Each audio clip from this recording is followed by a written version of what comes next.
Hello students, कैसे हैं आप लोग। आज हम लोग चैप्टर 10 के पार्ट 4 ले रहे हैं।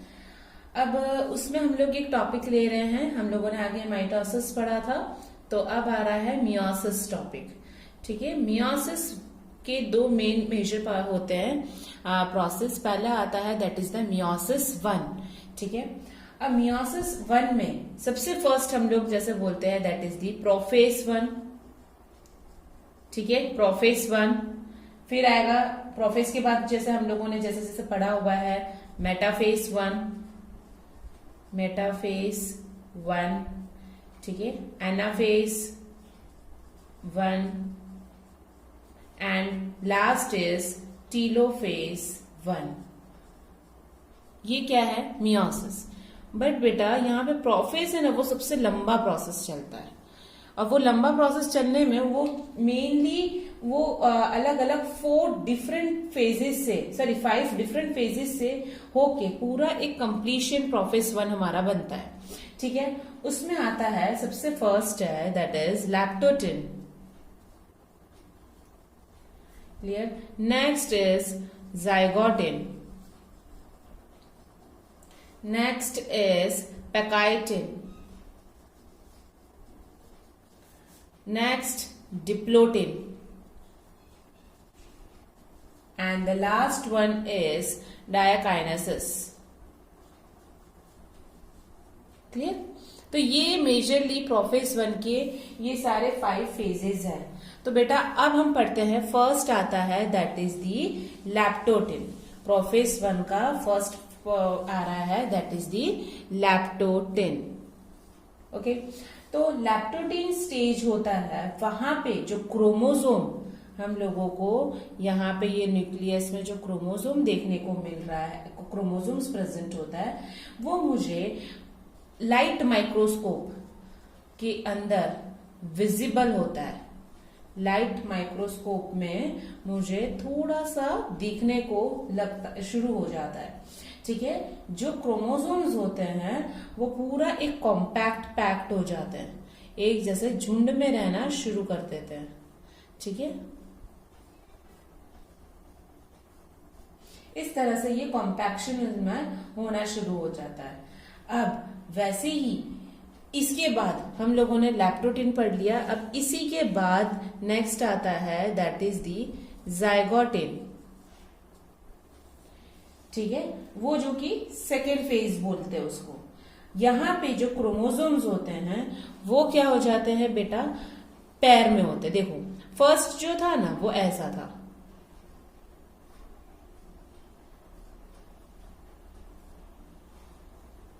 ठीक है। जाइगोटिन में क्या हो जाता है बेटा, जाइगोटिन में ये लोग सब पैरिंग में आ जाएंगे ऐसे, होमोलोगस बोलते हैं उसको। होमोलोगस भी उसको हम ऐसा वर्ड यूज कर सकते हैं। तो ये क्या हो जाता है, जाइगोटिन में हम लोग क्या बोलेंगे कि यहाँ पे पैरिंग होना शुरू हो जाता है, पैरिंग टुगेदर। ठीक है, इन दिस। और ये जो होता है during this stage, the pairing together of chromosomes, this process of association is called synapsis. तो ये आपको डेफिनेशन पूछते हैं, साइनेप्सिस कौन से प्रोसेस में होता है, जाइगोटिन प्रोफेस 1 में, जब ये पैरिंग होना शुरू हो जाता है। And the such pair of chromosomes are called as, ये जो पैरिंग हो चुका है उसको हम लोग बोलते हैं दैट इज होमोलोगस क्रोमोसोम। उसको हम लोग बोल सकते हैं होमोलोगस क्रोमोसोम्स। ठीक है, अब यहाँ पे ये जो पैरिंग हुआ है साइनेप्सिस का, तो यदि मैं उसको इलेक्ट्रॉन माइक्रोस्कोप के अंदर देखती हूं तो मुझे एक माइक्रोग्राफ देखने को मिलेगा। ठीक है, और ये जो इलेक्ट्रॉन माइक्रोग्राफ देखने को मिलता है, तो क्रोमोसोम जो मतलब स्ट्रक्चर जो बना रहा है साइनेप्सिस का, जो मुझे देखेंगे, तो वहां पे एक छोटा सा एक स्ट्रक्चर, कॉम्प्लेक्स स्ट्रक्चर देखने को मिलता है। इस तरह से ये होता है पैरिंग। तो इसके बीच में ऐसे एक स्ट्रक्चर्स, हमें कॉम्प्लेक्स स्ट्रक्चर्स देखने को मिलते हैं, और इस स्ट्रक्चर्स को बोलते हैं सिनेप्टोमिनल कॉम्प्लेक्स, सिनेप्टोनिमल कॉम्प्लेक्स। ठीक है, और ये जो कॉम्प्लेक्स फॉर्म्ड होता है, जो हम लोगों ने बोला है होमोलोगस को, तो हम उसको बेटा एक और वर्ड यूज कर सकते हैं, दैट इज दी बाइवैलेंट। तो आपको जाइगोट-इन में वर्ड आता है, तो आपको साइनेप्सिस पहले बताओ, होमोलोगस क्रोमोसोम, इलेक्ट्रॉन माइक्रोग्राफ में मुझे सिनेप्टोमिनल कॉम्प्लेक्स देखने को मिलता है, जो एक क्या है, बाइवैलेंट है, ठीक है।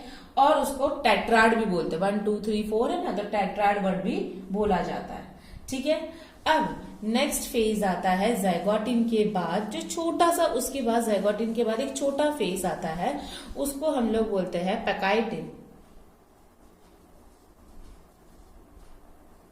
ठीक है, ओके।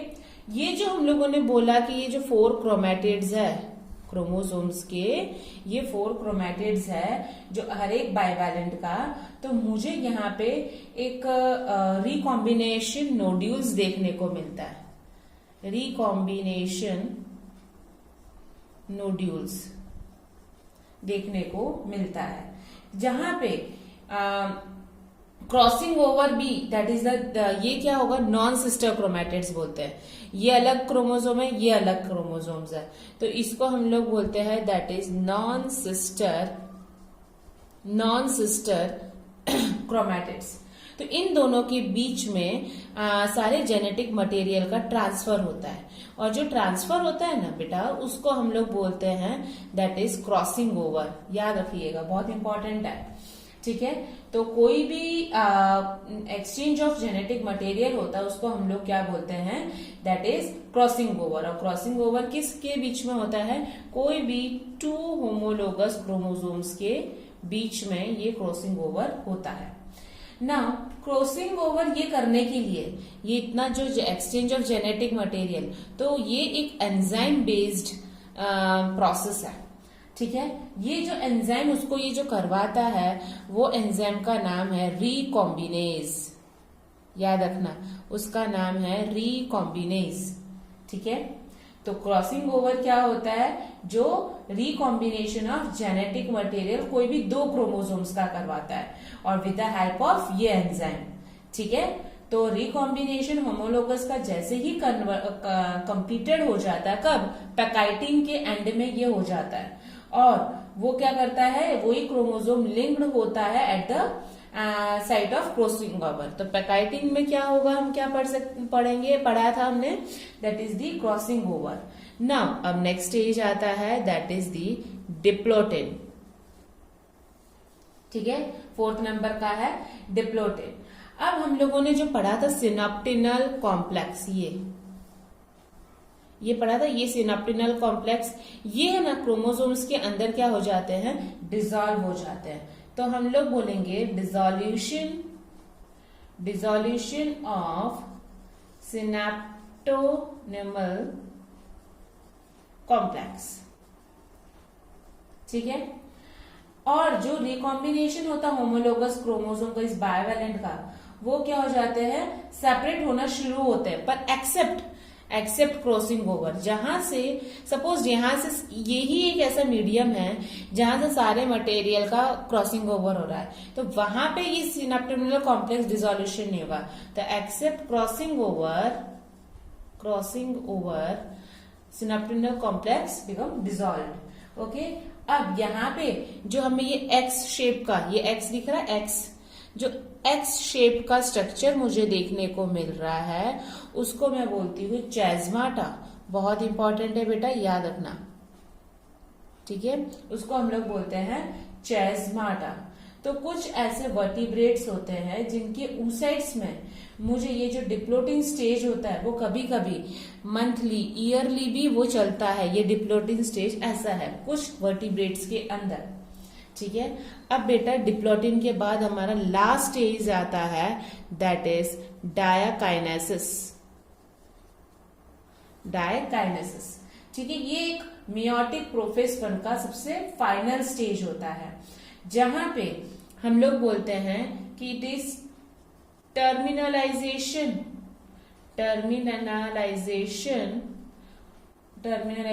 ऑफ चेस्माटा, यानी जो हमने एक्स शेप का स्ट्रक्चर बोला उसका खत्म होना। तो इस फेज में क्रोमोसोम्स क्या होते हैं, क्रोमोसोम्स फुल्ली पैक्ड होते हैं यानी कंडेंस्ड होते हैं, ठीक है। और यहां पे मुझे मियोटिक स्पिंडल का प्रिपरेशन होना शुरू होता है, ठीक है। तो स्पिंडल का प्रिपरेशन होता है, प्रिपरेशन करने के बाद वो लोग क्या कर देते हैं, वो जो था एग शेप का वो अलग कर देंगे ऐसे, तो बाद में वो क्या कर देते हैं, सेपरेशन करना शुरू करते हैं। जैसे ही डाइकाइनेसिस का एंड आता है तब न्यूक्लियोलस डिसअपियर, न्यूक्लियोलस चले जाता है, ओके। और न्यूक्लियर मेम्ब्रेन, न्यूक्लियर एनवेलप भी क्या हो जाता है, ब्रेक्स डाउन हो जाता है, ठीक है। इट मीन्स दैट कि ये क्या है, ये पूरा डाइकाइनेसिस, ये पॉइंट्स आपको लिखने हैं बेटा, ठीक है। तो ये इस तरह से कंप्लीशन होता है प्रोफेज 1, ठीक है। प्रोफेज 1 के बाद आता है दैट इज, प्रोफेज के बाद क्या आएगा बेटा, मेटाफेज, मेटाफेज 1। अब मुझे देखना है कि ये जो मेटाफेज 1 होता है उस टाइम पे ये जो क्रोमोसोम्स थे वो है ना आउटर यानी कि अपोजिट पोल में चले जाएंगे ऐसे,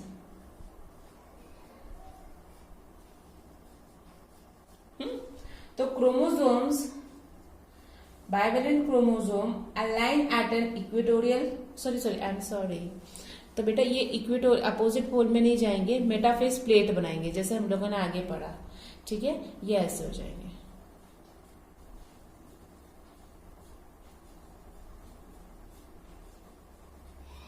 ऐसे, ठीक है। तो हम लोग इसको बोलेंगे मेटाफेज प्लेट भी बोल सकते हैं या इक्वेटोरियल प्लेट भी बोल सकते हैं, ठीक है। अब यहाँ पे जो सेंट्रियोल बैठा है बेटा, ठीक है, उसमें से ये इसको हम लोगों ने क्या बोला था, ये इसके लिए कौन से वर्ड्स यूज करे थे, माइक्रोट्यूब्यूल्स, इसके लिए हम लोगों ने वर्ड यूज करा था माइक्रोट्यूब्यूल्स, ठीक है। तो माइक्रोट्यूब्यूल्स ये जो अपोजिट पोल्स में है उससे ये जो स्पिंडल फाइबर्स, ये माइक्रोट्यूब्यूल्स बड़े होके ना स्पिंडल फाइबर, ये इसके काइनेटोकोर, काइनेटोकोर यानी ये सेंट्रोमियर, तो काइनेटोकोर में ऐसे करके अटैच्ड हो जाते हैं। तो हम लोग ऐसा लिखेंगे कि जो स्पिंडल फाइबर होते हैं, spindle fibre attach to the kinetochore, ठीक है। ये था दैट इज दी मेटाफेज 1। अब आता है दैट इज एनाफेज, एनाफेज 1। हम लोगों ने पढ़ा जो होमोलोगस क्रोमोसोम होते हैं, ठीक है। अब यहाँ पे ये से बेटा सबका डायग्राम भी बनाना है आप लोगों को, ठीक है। एनाफेज 1 होता है तो उसमें हम लिखेंगे दैट इज होमोलोगस क्रोमोसोम्स, वो क्या हो जाते हैं, सेपरेट हो जाते हैं, ठीक है। यहाँ पे अपोजिट पोल्स में गया और ऐसे करके ऐसे हो जाएंगे वो लोग,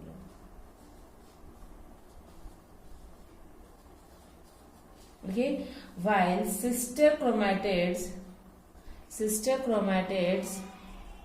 वैसा का वैसा रहेगा, सिस्टर क्रोमैटिड्स रिमेन्स अटैच्ड, ठीक है, remains associated at the centre, ये वैसा का वैसा ही ये रहेगा। देखो बेटा ये होमोलोगस क्रोमोसोम्स क्या हो जाते हैं, वो अलग हो जाएंगे, पर वैसे ही सिस्टर क्रोमैटिड, ये हुआ सिस्टर क्रोमैटिड, ठीक है। अब ये हो गया होमोलोगस क्रोमोसोम, तो होमोलोगस क्रोमोसोम अलग हो गया, पर सिस्टर क्रोमैटिड वैसा का वैसा ही, sister chromatids remains associated at the centromere, ठीक है। अब आता है last phase is telophase 1। Telophase 1 यानी कि वो जो हम लोगों ने एनाफेज पढ़ा, अब ये क्या कर देगा, अलग अलग इस तरह से ये बना देगा 2, ओके। अब यहाँ पे ही ये अलग से ऐसा क्रोमोसोम बना देगा,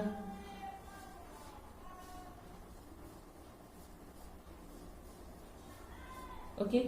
तो न्यूक्लियर मेम्ब्रेन, तो हम लोग क्या करेंगे, जो न्यूक्लियर मेम्ब्रेन चला गया था तो न्यूक्लियर मेम्ब्रेन भी चला गया था और न्यूक्लियोलस भी चला गया था।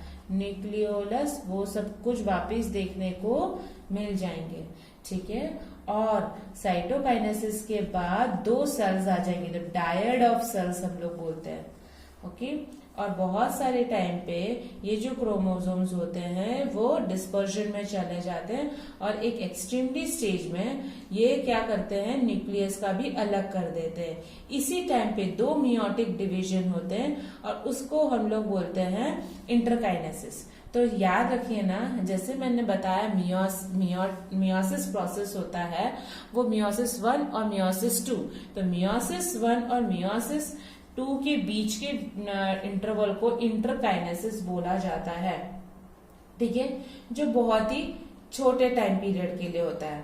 ठीक है, अब इंटरकाइनेसिस जैसे ही होगा वैसे मियोसिस 2 यानी प्रोफेज 2 शुरू हो जाएगा। ओके, तो बेटा अब हम लोग ये जो मियोसिस 2 है ना, वो हम नेक्स्ट लेक्चर में पढ़ेंगे। तो आज का टॉपिक मैं यहाँ पे कंप्लीट करती हूँ। मेरे लिंक को शेयर करना ना भूलेगा। Thank you so much students.